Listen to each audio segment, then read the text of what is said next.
All right, stand by, and here we go. Video now up and going, and we are set. Good Monday morning, everybody. It is 11:30 Eastern Time. We're on a little bit earlier this time around. Chip Chapman is taking a couple of days off for some procedural stuff, and I am filling in for the morning. Meteorologist Todd Heislip will be here coming up later on into the afternoon and evening shift, so giving you weather overtime a little bit on the earlier side today. For those of you who have never tuned into this before or are not usually up about the same time that we do this show at about 9:30 in the evenings. This is our live video weather blog for you to be able to ask questions and see what else is going on when it comes to weather. We'll bring you a decent few amounts of topics, some concerning the area, some a little bit farther afield, but we'll give you an idea as to, again, what is happening out there when it comes to weather in the next few days. Thanks to Canada, we've got, again, a decent amount of smoke blurring its way on through, and that took the air quality for a tumble last night. There's really not much of anything in the way of clear skies on the way for now, but as we go into the next several days, we'll see not only some heat and humidity, but also the possibility of, again, getting some of that haze out there. There's also a very small chance of a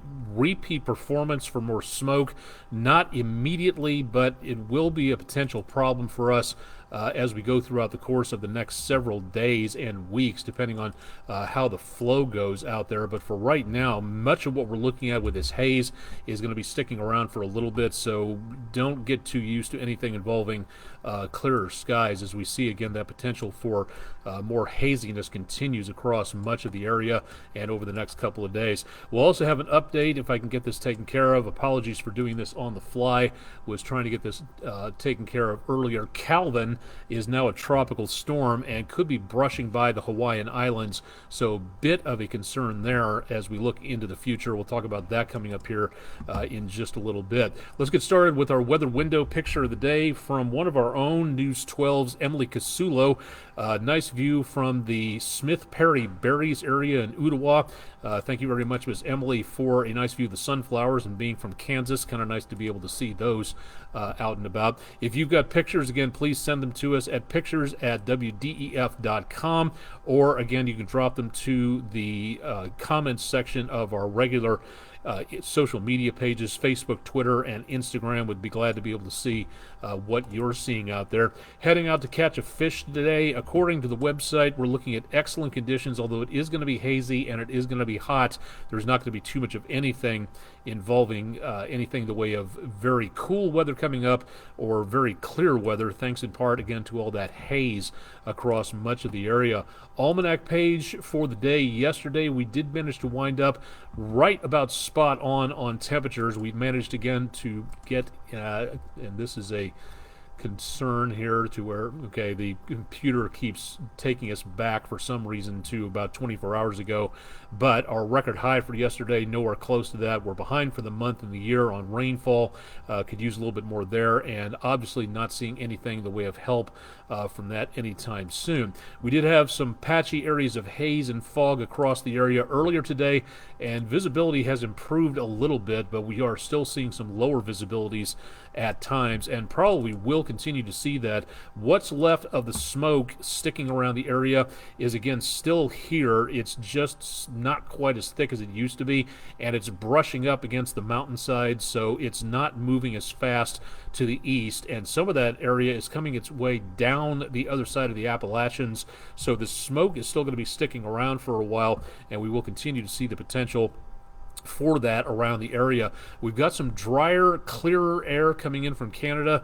Not going to be seeing a lot of help out of that, and we'll explain why coming up here in just a little bit. From the News 12 studios, and looking back to the northwest, where ordinarily we would be able to see the hills and the mountain peaks off in the distance. We can barely even see to the ones across the river at this time, and the northern flank of Lookout Mountain is looking pretty well on the hazy, dim side for right now. Likewise, the view from 2475, traffic on the northbound leg heading toward westbound 24 It's moving slowly and can't even see Signal Mountain off in the distance. That's how thick some of that smoke is. Looking back to where we ordinarily would have seen sunrise on the downtown camera, again, that's haze. That's not overcast skies or clouds. That's the haze and that smoke that we've been seeing across much of the area. Out toward Lee Point, and this also, we turn the camera around to look towards sunrise, looking to the east on Highway 64, and again, barely able to see anything off in the distance. Continuing again to get some very dim conditions out there, very gray, very hazy. And from the Island Cove Marina and Resort camera, visibility's improved a little bit. We can see on over to the far side of the waters, but again, it is not showing anything in the way of clear blue skies. It's more of a battleship gray out there, and temperatures have risen pretty well. The icon that you see there, that's accurate. That's, again, for right now, we're not seeing anything in the way of cloud cover, so it is clear. Technically, it's just hazy out across the area. So we are getting sunshine and we are getting clear skies for the most part. It's just very hazy. Humidity's way up there, and we've got calm winds, so they're not doing anything to help us out in cooling off anytime soon. So we are seeing, again, less in the way of help from that. And temperatures across much of the area, we've been seeing numbers primarily in the lower 80s now, mid to upper 70s in some of the higher elevations across portions of the area, but not seeing else in the way of cooler weather on anytime soon. And we also should see some very toasty conditions in the next couple of days. Almanac page for the air quality index, and I just updated this before we got on the air. We're seeing an air quality index of 111. That's code orange and has been since at least 3 o'clock this morning, upwards of about 114, 115. The forecast was originally calling for 101, just over into code orange, and the forecast for Tuesday is a more moderate yellow, but just barely on the numbers. So for the next couple of days, this haze looks to be sticking around and continuing again to see the potential for a lot more of that haze for now. And if the winds are right and the smoke output is right, we may see this all over again in a week or a month. It just kind of all depends. So for right now, this is the way it is looking, and it's not looking great, unfortunately, for much of the area. We do have a couple of fronts stuck across the area, and one more trying to make its way across I-70. That, again, stirring up some showers and thunderstorms around St. Louis, back toward some very impressive storms last night back around Kansas. This is trying to make its way down to the south, but then we've got high pressure across the Gulf, which is going to take all this and shove it back to the north as a warm front. So for right now, we're just not seeing anything in the way of cooler weather coming on through, and thanks to this area of high pressure returning us to that southerly, southwesterly flow, that's not going to do us any favors on, the temperatures either as we go into the rest of the day. Now for today, again, through about this afternoon, lower 90s, that's pretty inevitable.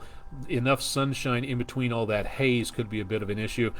Some showers and thunderstorms could try to develop back to the north and west of us and then make their way into the area, mainly right about midnight or so. But the trouble is, those storms are moving into a lot calmer air and a lot drier air, so to speak. So a lot of what this is not going to be anymore once it gets all the way through here. Now we could see, again, a little bit of an impulse of energy making its way on through. So that is a potential stir up of showers and thunderstorms taking place, but not seeing a lot of activity there. Into tomorrow morning, we're going again for low temperatures, maybe back around 69, 70 degrees. And then tomorrow afternoon, very much on the hot side. Enough sunshine, haze, and heat to get us into the lower to mid 90s. Some isolated speckles of showers and thunderstorms possible. And then as we get into around Tuesday night late, the models from earlier were taking this and putting it more north of us and moving it through about midnight. So the current computer model scan has pushed these storms back off to the west of us and further to the south. So as they move through late Tuesday into early Wednesday, it looks like they're going to be dissipating right about the time that they hit the area. So we may see some showers and thunderstorms overnight, possibly sticking around, but doesn't look like a huge amount coming on through, so not much left over there. And low temperatures by early 6 o'clock Wednesday, lower 70s. Now, that next round of showers and thunderstorms has been pushed back by a bit, so by mid to late morning Wednesday, if this holds together, and this is a pretty mighty if at this point, looks like we might get some more showers and thunderstorms through here. That will do more for clearing out the air. It'll also do a very good job of raising our humidity rates, so we'll see some pretty sultry conditions. Numbers may cool off for a little bit, lower to mid 70s as the system moves through. If we get enough warm temperatures, this computer model says we're only making the possibly the upper 80s around Huntsville. I think we're probably going to go a little hotter than that if we get enough sunshine, so we'll see where that winds up. And then for early Thursday morning, briefly into the lower 70s, and also another round of showers and thunderstorms developing, looks like over to the east of us. So that again will give us the potential of what we're seeing in the way of more rainfall. That'll help, but it's not going to be enough, I think, really to give us the burst that we need to get back to normal for the year and the month. And probably is going to add to some more fog problems out there as well. But for right now, that's about the best that we can get at this time. Maximum temperatures over the next several days. That heat dome out west continues to make its way into the area, so we may see the potential of numbers again trying to make their way up. But by the time we get into around later during next week and the later portions of July, it's going to be hot. Temperatures near close to normal, but it looks like again at this time that much of what we're getting into is going to be less in the way of record heat and plenty in the way of just plain heat for the area, and that's going to be bad enough as it is. So what we're looking at is going to be that haze sticking around for today and tomorrow, and then through the middle part of the week, that's where we get into the numbers, mid 90s or so. We've got to get at least triple digits before we see any record highs taking place. That's just not happening for right now. Now after that, as we see an increase in showers and thunderstorms starting off on Wednesday, maximum Friday and Saturday, and then starting to finally kind of drop down a bit by the time we get into Saturday and Sunday, that's where we see the potential of some numbers back into the mid to upper 80s, and that again could be a bit of an issue. Again, hopefully for outdoor activities, at least with the thunderstorms, so keep an eye on the lightning out there for anything going on in the way of football practice getting close to 2-a-day season, marching band practice going on, anything outdoors. If you've got any plans for anything happening, you're definitely going to have to keep that in mind. The heat and humidity out there, even with numbers like this, if you're outdoors for long periods of time and you push yourself too hard, especially when the humidity is like 60-70%, you've got to take care. You've got to be able to watch what's going on with your own body. You've got to be able to keep an eye on anybody else suffering from heat stress injuries. That's going to be important to make certain that you keep an eye on what's going on out there. So again, keep an eye for that and find out more about that, about heat injuries, by going to our website. We've got plenty of information available on that, so stay tuned again for more out there. From the latest update from the Perseverance rover, trying to cool you off a little bit, we feature some of these little vignettes on air every once in a while under the guise of, if you're really hot, maybe this will help cool you off. The latest report, and they come in fairly sporadic from the Perseverance rover, the high temperature on the latest weather report from Mars, looking back toward Jezero crater, a high of -12 Fahrenheit. That was the maximum number out there, and a low temperature of 105 degrees below zero, so a little cooler there in some locations. More information about what's going on with the mission and the Perseverance weather report, which again comes in every couple of days, and that only when the rover is active, when it's not frozen over in wintertime pretty much. These are actually some decent summer-like, autumn-like temperatures for Mars, believe it or not, so that might help cool you off a little bit. And let's do one more here that I just put together this morning. The lights of Amundsen Scott South Pole Station from the National Science Foundation in Antarctica, seeing the lights, the stars popping out above the South Pole, and a guidance laser being fired into the atmosphere, according to what I've learned from the NSF's website. So really cool to be able to see that. And taking a look, well, for right now, we did have the data coming on through from McMurdo Station, at least, a little farther away from the South Pole, but we did have a temperature earlier of about minus 22, and it is winter down there, so again, bit of a chill, but otherwise, condition 1, if I'm not mistaken, out there. Condition 3 is like total whiteout blizzard. Condition 1 is where nothing is going on at this time, and that's about the only 3 conditions that you have down around Antarctica, so at least trying to cool you off a little bit from what it looks like down there, but that's about as good as it gets. Next couple of days, again, going to be getting on the toasty side, but should not stop you from getting out and getting a free weather radio if you are a resident of Whitfield County, Georgia. The EMA of Whitfield County will be giving away free 200 pre-programmed weather radios, and that'll be coming up this Friday from 4 to 7 p.m. at Riverbend Park, 1999 Riverbend Drive. Again, this is a great piece of equipment to have around every home, every business, every school, every place of worship, every store, every place that has people in and going through it should have a weather radio programmed and ready to go for severe weather. You can program out the counties you don't want to be alerted for, because this antenna, picking up the signal from the National Weather Service, it has a numerical encoding system that lists the counties that are under a watch, a warning, and advisory.